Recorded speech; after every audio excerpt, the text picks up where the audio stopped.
അതിനിറങ്ങിയിട്ടുണ്ട്. മനീഷ് മനീഷ ചന്ദ്ര പിന്നെ കൊയിലാള ഉസ്താദ് വന്നാട്ടെ. പലപ്പോഴും പൃഥ്വിരാജിനെ നിങ്ങളൊക്കെ കൊട്ടിഘോഷിച്ച് ആഘോഷിക്കാറുണ്ട്. പൃഥ്വിരാജ് മലയാള സിനിമയ്ക്ക് എന്തോ വലിയ സംഭാവന ചെയ്തെന്ന് പറഞ്ഞ് ആഘോഷിക്കാറുണ്ട്. പൃഥ്വിരാജിന്റെ തന്നെ ഇന്റർവ്യൂവിൽ അദ്ദേഹം പറഞ്ഞിട്ടുള്ളൊരു കാര്യമാണ്, ഞാൻ എന്റേതായ ഒരു സ്പേസിൽ എത്തിക്കഴിഞ്ഞു കഴിഞ്ഞാൽ ഞാൻ ഈ മലയാള സിനിമയ്ക്ക് വേണ്ട കാര്യങ്ങളൊക്കെ ഞാൻ ചെയ്യും. നീ എന്റെ കൈകൊണ്ട് ചാകാൻ ഇറങ്ങിയതല്ലേ? നോക്കൂ, നാളെ ഇതുവരെ ഒരു പുതിയ തലമുറയിൽപ്പെട്ട ഒരുവിന് വേണ്ടിയിട്ട് 5 പൈസ മുടക്കി ഒരു സിനിമ പോലും നിർമ്മിക്കാൻ താല്പര്യമില്ലാതെ സ്വന്തം കാര്യം മാത്രം നോക്കി ജീവിക്കുന്ന ഒരു നടൻ മാത്രമായിരുന്നു പൃഥ്വിരാജ്. അവിടെ കവി തല്ലുവാങ്ങിയിട്ടേ പോകുന്നാ തോന്നുന്നത്. അദ്ദേഹം ചെയ്തിട്ടുള്ള സിനിമകളിലെ നായകൻ മോഹൻലാലാണ്. അയാൾ ഒരു സിനിമ സംവിധാനം ചെയ്യുന്ന സമയത്ത് അയാൾക്ക് എന്തുകൊണ്ടൊരു പുതുമുഖങ്ങളെ വെച്ച് ചെയ്യാൻ കഴിഞ്ഞില്ല? അല്ലെങ്കിൽ അയാളുടെ നിർമ്മാണത്തിൽ ഒരു പുതുമുഖങ്ങളുടെ സിനിമ വന്നില്ല. അപ്പൊ ഇപ്പൊ അപ്പനില്ല അല്ലയോ?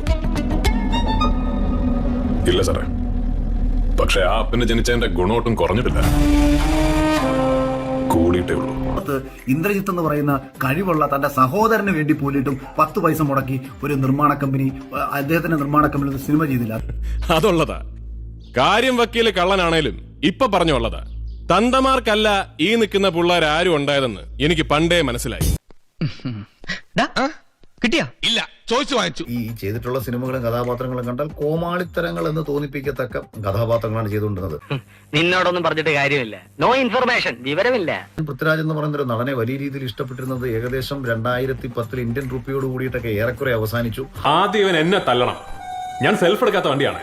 ഒരെണ്ണം ഇങ്ങോട്ട് വീണാലേ തുടങ്ങാൻ പറ്റും. എന്താടോ വെച്ച് താമസിപ്പിക്കല നേരെ വാടോ.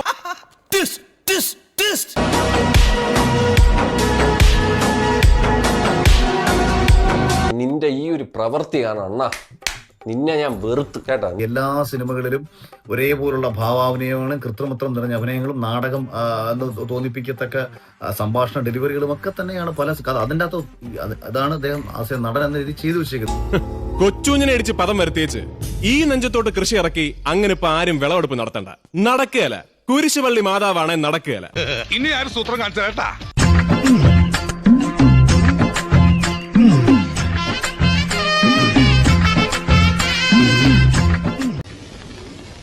നിന്നെ ഇതിനൊന്നും കൊള്ളുകയില്ലെന്ന് നീ വീണ്ടും വീണ്ടും തെളിയിച്ചിരിക്കുകയാണ് എന്റെ വിജയ. നമ്മുടെ മാധവ് സുരേഷിന് ഒത്ത എതിരാളി, നല്ലൊരു മികച്ചൊരു വാഗ്ദാനം, എസ്പെഷ്യലി ഡയലോഗ് ഡെലിവറി. ഞാൻ എന്ത് ചെയ്യാനാ? നിങ്ങൾ എന്താണ്? നമ്മളെല്ലാം ഇവിടെ കിടന്ന് ചാവും. കഴിവില്ലല്ലോ. അപ്പൊ പിന്നെ ആകെ അറിയാവുന്ന പണി വായ്ത്താളം വിടലും പ്രൊഡ്യൂസേഴ്സിനെ പറ്റിക്കലും വീണ്ടും വീണ്ടും ഇങ്ങനെ പിടിച്ചു നിൽക്കലും സോഷ്യൽ മീഡിയയിൽ ലൈവ് വിട്ടിട്ട് റവന്യൂ ഉണ്ടാക്കലും മാത്രം. തളരരുത് രാമൻകുട്ടി, തളരരുത്. കലാകാരനല്ലാത്തവരെ സമൂഹം അംഗീകരിക്കില്ല. നീ സമാധാനിക്കും. കാരണം കഴിവില്ല.